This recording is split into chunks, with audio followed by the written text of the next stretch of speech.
Well, on behalf of Dr. Andre and Pastor Jenny Raybert, it is so great to have each and every single one of you joining us. And of course, I am not alone. I am with the incredible, amazing, beautiful, gorgeous individual right here next to me. Not just talking about myself in those descriptions, but Tando, great to have you right here on another exciting episode of Behind the Faith. I was like, alrighty then, are those brownie points I see? Hello everyone, it is so good to be back together. I know you have been so blessed by everything that's happening in and around the Faith family of networks. I want to encourage you actually just at the start of this program, hit us up on social media, whether it's Instagram, whether it is Twitter, whether it is Facebook. The handle is very simple, at myfait TV, and let us know what questions you have for us or what it is that has been an encouragement and a great blessing to you in the network.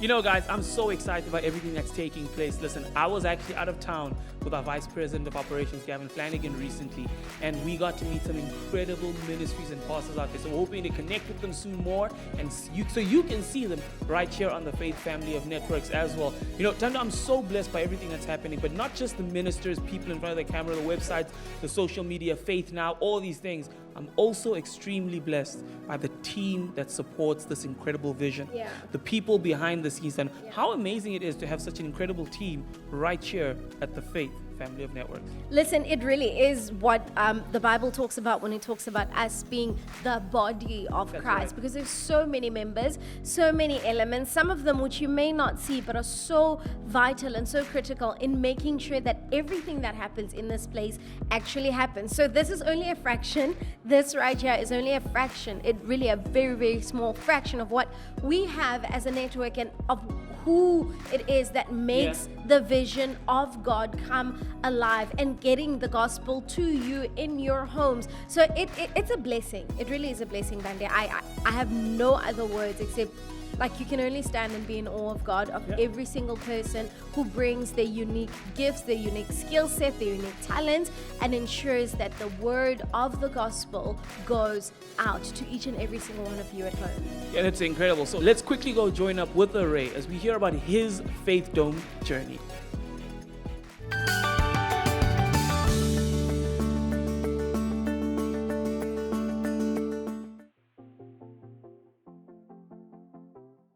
My name is Ray van Eck. I'm with the broadcasting division, obviously. I do sound, lighting, and I'm also involved with the outside broadcast as well as technical aspects of the broadcasting department.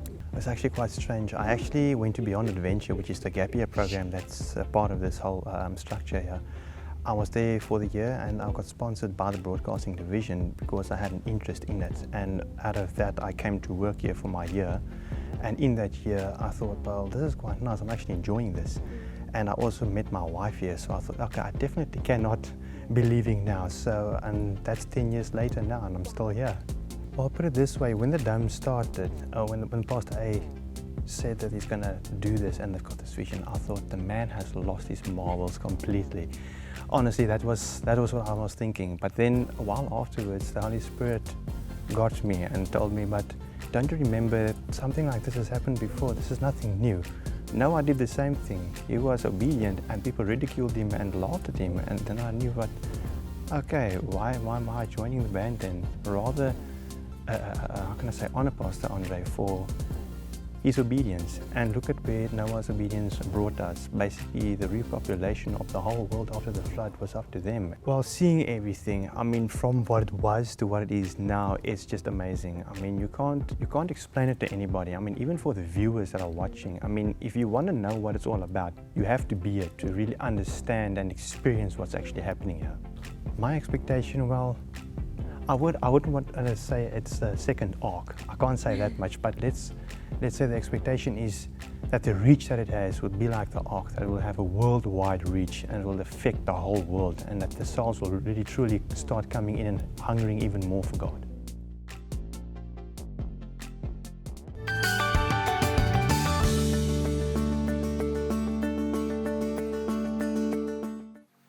Wow, another amazing Faith Dome journey update with Ray. And you know, the beauty is that you get to see the great team right here at the Great Faith Dome and the authenticity of what God is actually doing right here. I tell you, all of what you see on television, there's a team behind the scenes that make it happen. And here's the thing, you're part of that great big family. That is so true. So drop a comment in the comment section telling us what you think about the dome journeys that we've been doing, and let us know how it makes you feel. Can you see the vision? Can you feel the passion? I mean, we just want to say publicly, we appreciate every single person behind the scenes watching us, and even those in front of the scenes. But talking about appreciation, we really appreciate the content that we get to share with you. Specifically, this week we are talking about Quick Study with Rob Hembry.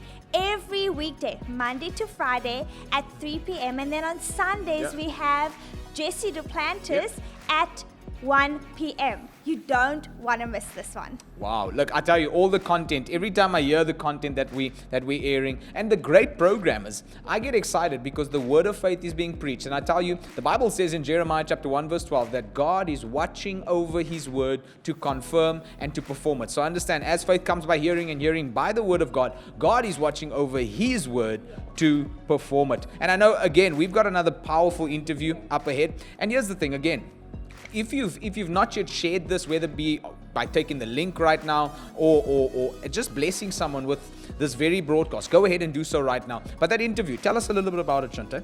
Yes, well, Bande had an interview with Michael Swain, all about equality, all about the laws that's happening right now in our country. And then we have an awesome interview with Zama. So let's go and check this out.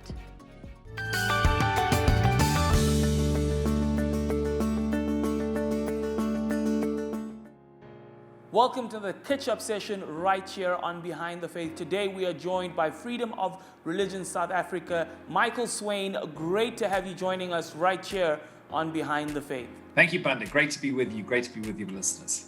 Well, Michael, we're talking Papuda right now, and we want to find out from you, what is the Papuda Amendment Bill and what are its implications? Well, the Papuda Amendment Bill, Papuda stands for the Promotion of Equality and Prevention of Unfair Discrimination Act. So this is an act that is actually already in force. It has been passed. It's known otherwise as the Equality Act.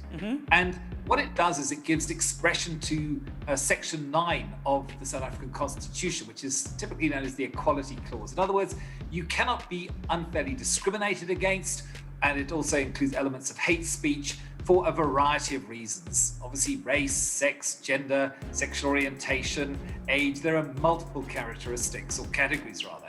And this act is enforced, but this Papuda Amendment Bill significantly increases the scope of it and the impact of it. It is really, we think, one of the most dangerous pieces of legislation that we have seen to date. Literally, not since 1994 have we seen anything which is more detrimental to religious freedom than the potential that this bill has, if it is to become law in its current form. So, Michael, the broadening, this amendment bill, what effect does it have on the current act, and what impact does it have on religious organizations or, Christians or people of faith? Well, typically what it's going to do is it's going to broaden the definitions. Now, when we think of equality, we think, oh, that's a good thing. Yeah. But if you're talking about the equality of outcomes rather than the equality of opportunity, in other words, if it's not just that I cannot be disadvantaged because of maybe a characteristic that I'm in, but everybody must be able to have the same opportunity in that sense, then it becomes really, really problematic. So, for example, it defines discrimination and it broadens the definition of unsquared discrimination to mean pretty much anything that, for example, unfairly prejudices me. If I feel that I've been prejudiced, or if I feel that my dignity has been undermined, then I can say that I have been discriminated against. And once you can show that, it automatically makes this bill, that discrimination, unfair. In other words, it is then up to you as the person who's been accused of discriminating to now prove that what you did is actually fair. And that is extremely difficult to do, because effectively what it does is it's like a catch-22. Once you've been caught in the net and discrimination has been shown, it is automatically unfair, and it is very, very difficult, if not impossible, to prove that your discrimination has been fair. So that is one of the ways that it actually broadens the whole scope of the act. And of course, the other thing that is important to note is that intention is no longer relevant. So whether you meant to or not, whether you intended to or not, the fact that you did makes it automatically unfair. And that, of course, means that you are potentially liable. You can now be facing litigation in terms of this act. and it has pretty dire complications. I'll just give you a for instance. We already are facing and defending people who are not just being sued and told to not do whatever they're doing again, but they're also up for up to 2 million rands worth of damages. Sure. That's a pretty significant sanction. So, Michael, this bill, basically, it just makes it easier for people to litigate against people of faith based on something that they say that may go against someone's personal opinion? Yes, and also, by the way, if you say something that causes somebody else to do something which is discriminatory, you are equally liable as the person who's actually done the act that is discriminatory. So let me give you, for example, let's supposing that you on Faith TV, you run a program on, say, marriage. Yeah. And in that marriage seminar or marriage talk that you're giving, you give the basic biblical Christian definition of marriage, that marriage is between one man and one woman, that it is symbolic of Christ as the groom and the church as his bride. And then somebody goes out and they are so inspired by that, they decide to open up a wedding venue business. And they just want to host weddings because they love the Christian definition of marriage. And then somebody comes along who, say, a woman who wants to marry, say, 2 husbands, or whatever it may be. And they go, no, that doesn't really fit within what we understand to be a marriage. Look, it's not that you aren't legally entitled to marry like that, but please don't force us to celebrate that with you. Well, that would immediately open up a claim under the Equality Act of unfair discrimination, because you're clearly saying to those people, we're not prepared to celebrate with you what you want us to celebrate. But it gets worse than that, because if that wedding venue pointed back to Faith TV and said, yeah, but I heard this on Faith TV, there was a pastor there. Well, you're liable as Faith TV because you've caused me to do the discrimination. And if the pastor's a local person, he's also going to be liable because he actually put out the message. So this net of liability extends far and wide. Effectively, what it amounts to is strict liability. You almost cannot escape it, and it's vicarious liability. In other words, you are responsible for what somebody else has done, even if they didn't intend to discriminate, and even if you had no idea that they were actually going to somehow look back and say, well, you caused me to do it. That's the breadth of the net within which you're going to be caught if this Papuda Amendment bill goes forward in its current form. So Michael, in layman's terms, for us, not as learned as yourself. So basically, if I say something and someone takes that thing, so like as we're talking right now, and I say, as you mentioned, marriage is between one man and one woman, and someone goes out there, I'm liable, my source is liable, everyone's liable, basically. There's no limitation to this liability, then I'm guessing. There's no limitation. I mean, if I was to post right after this interview, assuming this bill was now in force, and say, just had a great chat with Banda on Faith TV, we're talking about Christian marriage between one man and one woman. And somebody looks at that and says, well, that's prejudiced me because I believe that marriage is between 2 women or 2 men or whatever they want to say. I'm liable, but so are you, because you were the one who said it. And so we're now both caught in the same. And by the way, if we said it on Faith TV is also liable too. So that's basically just one step away from just banning the Bible, because our source is the Word of God. You said it. And it actually gets worse. Effectively, religious autonomy, in other words, your freedom to believe what you want as an organization, to teach, is pretty much eliminated by this particular bill. Wow. Because what it also does is this bill imposes a positive duty on all organizations, and you would be a public organizations because you're a TV channel, traditional institutions, that would be all churches. You must now basically promote the secular view of equality according to this bill. Wow. And if you do not, or rather, you must, because the government, the state, the responsible minister, as it's called in this bill, is given the power to pass regulations and codes of conduct, which you must keep, and you must obey, and you must apply. And if you do not, you will face sanctions. So you're effectively, faith-based schools are gone. Autonomy of religious institutions are gone. It will be literally enforced by government regulation, and it will be policed by activists. Now, activists, and I've been reading some of the chat on blogs and so on that I follow, they are so excited by this because not only will it give them another club to beat faith-based people, conservative valued people with, but it also gives them, this bill, access to state funding so they can use your taxpayer money and my taxpayer money to basically bring these very expensive lawsuits against people of faith. And by the way, if a lawsuit's brought against you by an activist that's paid for by the state, you have to stump up the money to defend yourself out of your own pocket. And that can literally be ruinous. I know one church that was facing one of these accusations and it cost them over R1 million before they got rid of it. And it was such a ridiculous charge. It just wasn't even worth considering. But that is the problem. You see, it's the financial penalties that you're going to face if you're found to be foul of this. And believe me, it is so broadly cast the net that you will be found liable. And it could strike you at any time and from any direction. You've no idea when the lawsuit's going to come down. Okay, so basically there's a lot going on. So Michael, I know you guys are pushing in the front line, you guys are fighting as well, and pushing back. But what can we do as religious organizations, or even us as individuals in our own individual capacity? What can I do from my own couch, my own office at home? How can we make our voice be heard? Well, the answer is we have to push back, and we have to push back as hard as we can. And the way that we can do that is that this bill is open for comment, and it's open for comment until Friday the 30th of June. So there is a little time. But let me say this, everybody, whether you're an individual, you're going to get caught in this. Whether you're a church, you're going to get caught in this. A TV station, whether you're a journalist, a businessman even, you're going to get caught in this. And we need to get our submissions in to the Department of Justice on or before the 30th of June.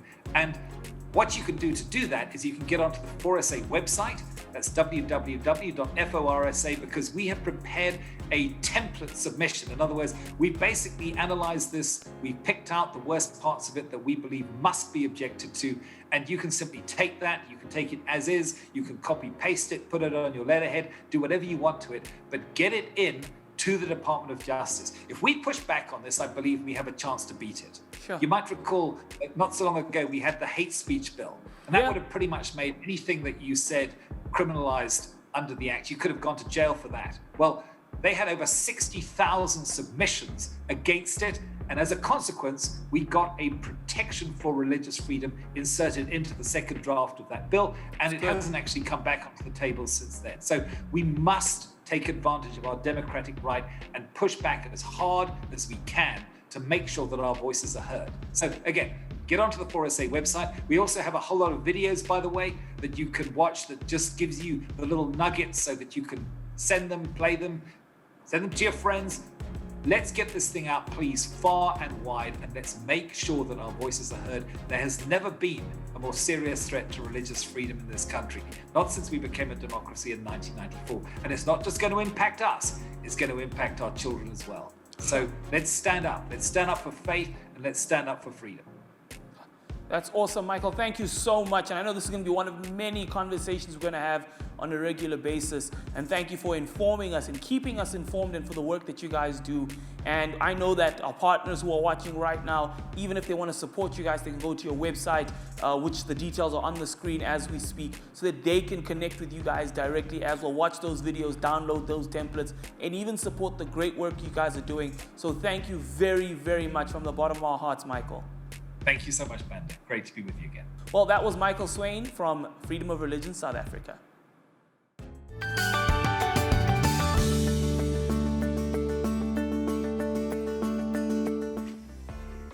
Well, today I have the privilege and the honor of being joined by Uzama from the Missions Training Program as well as the Missions Division of the Ministry, Every Tribe Missions.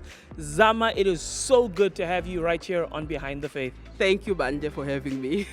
So, Zama, let's jump straight into it. You know, it's important for us to do the work of the Lord, but share with us quickly why it's important for us to be in the missions field and why missions in general is important. Well, Banda, one thing that, missions or missionaries are famous for is going into the places where not a lot of people have gone. And it's so important at this time, at this season that we are in, that we take the gospel to the ends of the world. No one must be left out. So if we have the means and the capacity to actually go into unreached people groups, why not? Now is the time to actually do it. So, Zama, when people are talking missions, I know sometimes churches seem it's a foreign concept for them. Yeah. But if you were right now sharing with a pastor, what kind of encouragement did you give them to get involved with you guys? Because you guys do trips on a regular basis. So what kind of encouragement do you give that pastor right now for them to be able to contact you guys and actually do missions with you guys? Do you know how I would answer that? I would answer it in the words of Jesus when he said to the disciples that the harvest is plenty, but the laborers are few. So as a church, as a pastor, now is the time to be involved. Now is the time to gather your church people and send them out. And I mean, as you said, we do multiple mission trips throughout the year. So we've got the experience. We know how to go into a rural village and actually camp within the community, have meetings with chiefs and just go out door to door ministering, to the people. So as a church, you might not know how to do that, but we do. So contact us and arrange how we can do a trip for your church. Zama, one last thing which is so important is the missions training program. Because it's one thing for people to go out on missions, but there's some people out there who feel this call to be missionaries. So tell us a bit about the missions training program. Well, our vision with the missions training program is to raise up missionaries for this end time harvest who will carry out the word and revival into unreached people groups. So we have this training program where for 3 months students come, and stay here with us. And for 3 months we train them, giving them biblical knowledge, theology classes, as well as hands-on training. So we take them out into the mission field and just show them how to actually evangelize and win the lost. Well, that's incredible. Thank you so much, Zama. It's been so insightful hearing from you guys. So if you want to contact the missions training program, the details have been on the screen. And of course, you can take them down, share them with your pastor, leaders, or within your community, your youth groups as well. So you can go out and win the lost.